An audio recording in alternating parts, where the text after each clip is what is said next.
Well, good morning, everybody. This is my first night out in my Highlight 2P tent in the winter, and I do like it as a solo tent. I think it'd be a little bit too small for two people. I spent the previous night in the front range tent, the big four-person pyramid tent, and both tents are so different. I actually prefer sleeping in this tent. It'd be great to have two options like we do on this trip, where you can socialize in one and then you can go off to your own little private space to sleep. I slept last night with the vents open, as you see here, but even the vents doesn't cure the problem of frost. You still get frost on the inside of your tent. I think that's just something that is part of winter camping. I don't think there's any kind of arrangement where you're not going to get frost build up.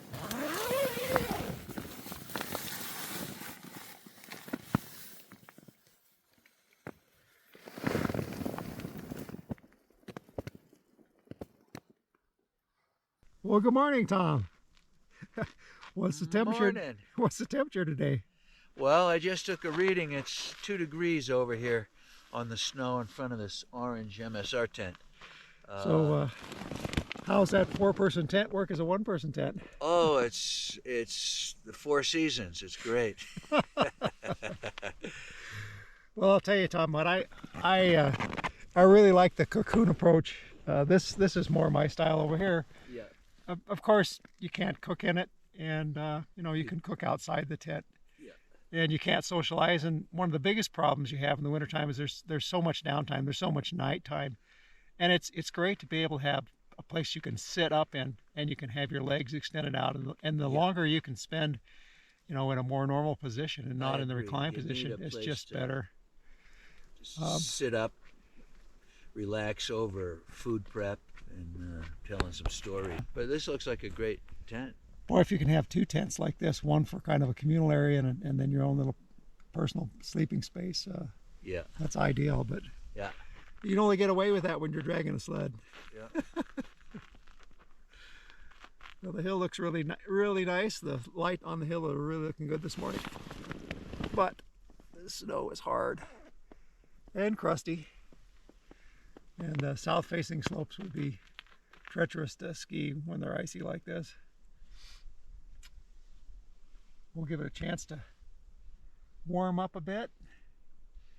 Maybe we'll check out some of these north-facing slopes today.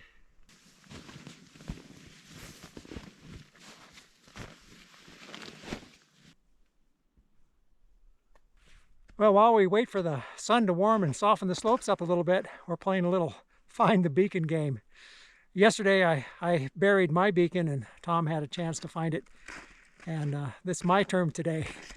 It's always a good idea to do this. It's one thing just to test your beacons to see if they work. It's another thing to have somebody hide it out in this vast field. I know it's off this direction somewhere, but that's the only clue I have.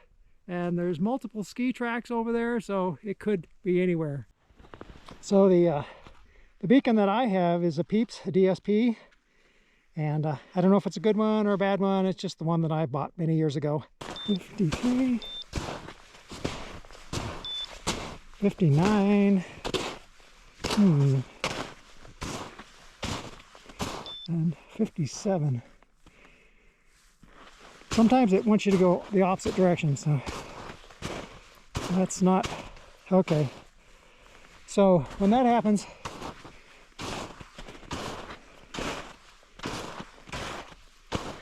I'm not getting any signal at all. Okay, peeps, 59, 56, and again, no signal. Now I'm confused here.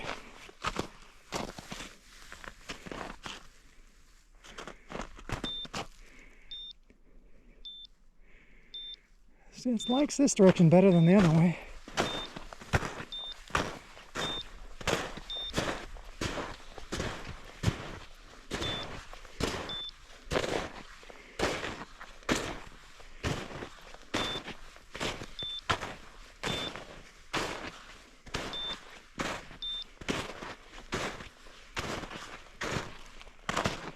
Wow. This is not a good sign. My numbers aren't changing, Tom. It's just...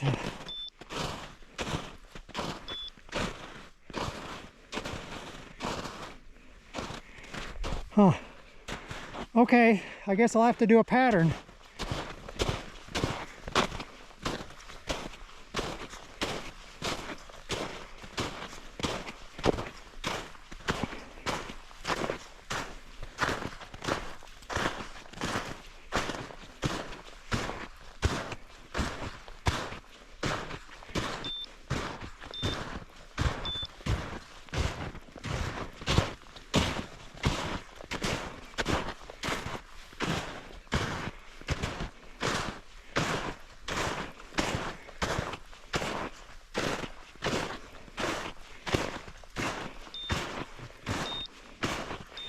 All right, now the numbers are going down. 37, 32, 24, 19,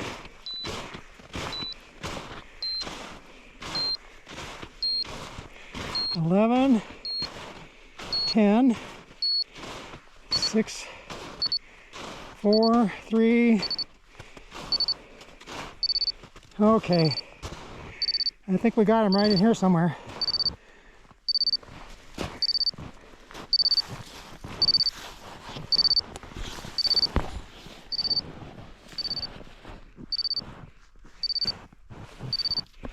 And here we are.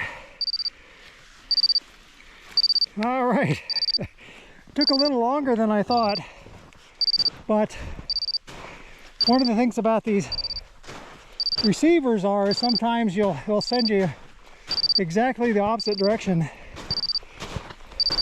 Normally what happens is as you're going along that path, the number gets larger and larger and larger, but as I walked this direction, it stayed the same.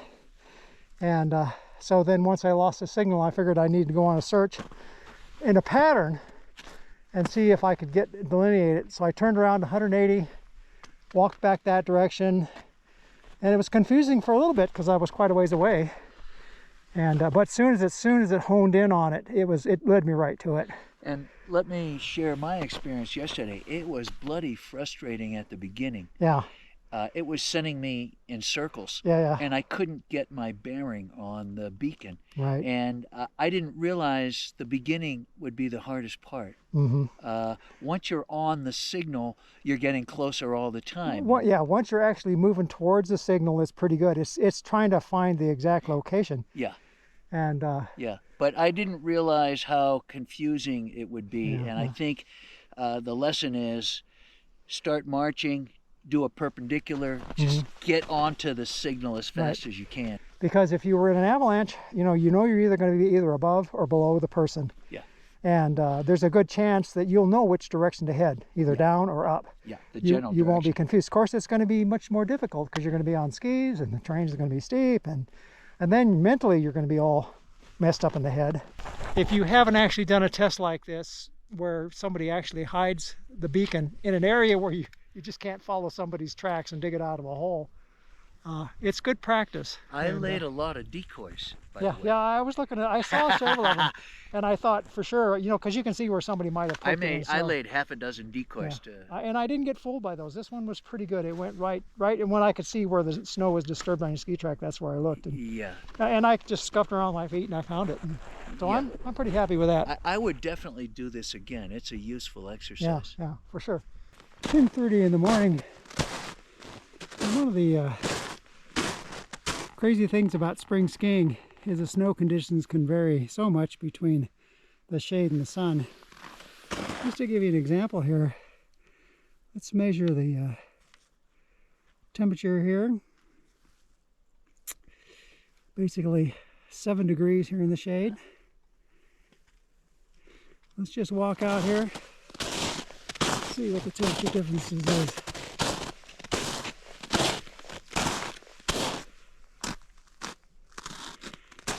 20 degrees here. And if we go up the slope, 24, 26, 25 degrees. And as the angle gets steeper and points more towards the south, you'd probably find it's just right around freezing at this point. Of course, one of the things you want to do is use the sun to your advantage. You can see here I've got a 16 or 17 degrees Fahrenheit temperature. And just over here on Tom's pack, which is black, he's drying his socks. You can see the temperature raises quite quickly. If you can get dark things in the sun and get a little bit of breeze, you can actually dry stuff out in the winter quite easily. Here we got 69 degrees right here. Perfect. You know, if you try to remove long johns, it's really difficult when you're locked into your skis. You know, you have to take your boots off. You take your skis off, take your boots off, and okay, here we go. Here comes the magic. It's an under layer that goes just down below his knee. Have you ever tried putting them on? Yeah, with your and it works. It's feasible. It's more difficult. They start at the top, so you put them under, yeah, and you start the zip at the top, and all you have to do is reach down your pant leg to complete the zip. Never had any chaff problems with the stuff. No. And the company is Northern Playground. I think it's a Norwegian company. I bought them on backcountry 4, 5, 6 years ago. I don't know. So you've had 6 years of use, and they're durable. Yeah, I don't use them and all the time, but I use them when I think it's changeable. And they dry pretty quick. Yeah, that's great. They're absorptive, I guess. It's a nice piece of kit. I think it's especially on a day like today when we started out this morning, is basically 0 degrees Fahrenheit, and it's going to warm up to probably above freezing today. And as we climb up the hill here, we're going to heat up.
That right there is the nicest snow I've seen the whole trip.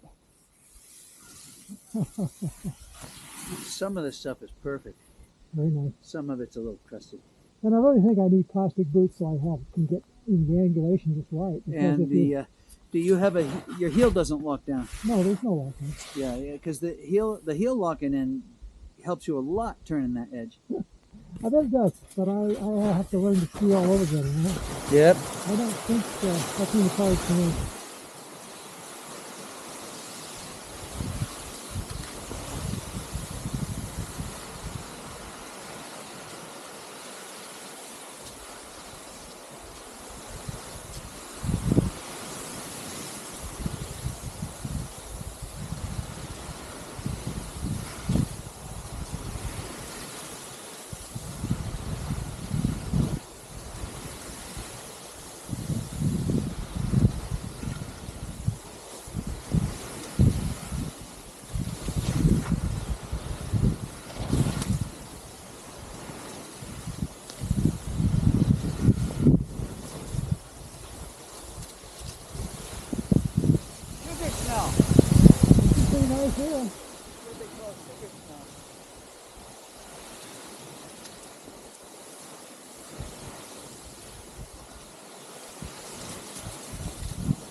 Indeed it is.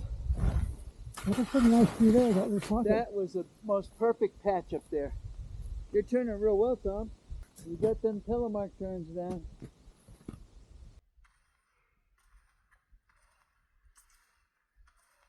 Well, it is a lunch break.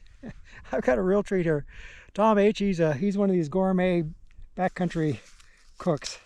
And he packed me a lunch today to try, which is much different than my typical dry fare. I'm not sure, but I know it's going to be good. Let's see what we got here. Looks like a tortilla wrap. And see what's underneath here. Oh my gosh, look at that. Fresh herbs. And I see a potato patty of some kind. Smashed potato. Smashed potato. Roasted smashed potato. Roasted smashed with potato. rosemary. And a real live steak. And a steak with herbed breadcrumbs. Lightly fried. But I bet you it's going to taste amazing. Thanks, Tom. Yeah, all good.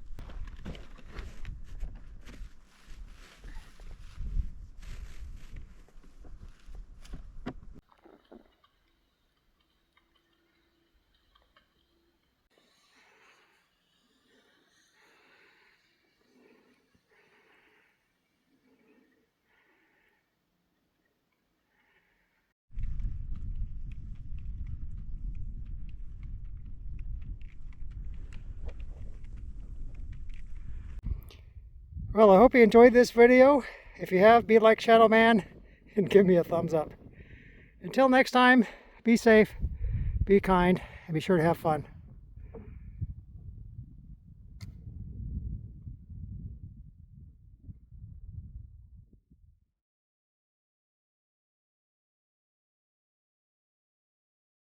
We found some trail magic. Somebody dropped that out of their poke, and Just in time. Just in time. It's IPA. I'm not a big IPA fan, but Tom's going to have a couple sips, and then we'll probably carry the can out. But this is energy drink. And we're doing our part to save the environment because we're recycling. This would have been trash. It would have gone into Jackson Lake. So thank us. Send us a beer if you want online. Okay, Melvin. Not sponsored by Melvin. It tastes good.